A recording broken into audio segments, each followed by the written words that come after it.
في 2014 ترجع كأس العالم لبلاد الكرة البرازيل بعد 64 سنة، وللمرة الثانية على التوالي الحضور العربي يقتصر على المنتخب الجزائري فقط، لكن المرة هذه بقيادة مدرب وحيد هاليلودزيتش ومع مجموعة أقوى من اللي كانت موجودة في 2010.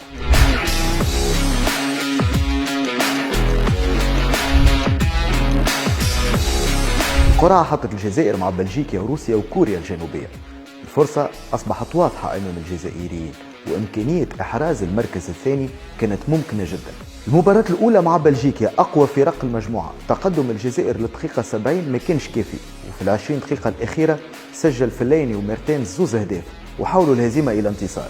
مصير الجزائر مازال بيديها وقدامها زوز مباريات لتحقيق المطلوب، وهذا شنو صار في المباراة الثانية ضد كوريا الجنوبية، وانخذوا الجزائريين بايهم من الأول 3 بلاش في الشوط الأول باش توفى المباراة بانتصارهم 4-2 وتحقيق أول 3 نقاط للعرب منذ المغرب اسكتلندا في 98. نقطة في المقابلة الثالثة أمام روسيا أصبحت كافية للترشح إلى الدور الثاني.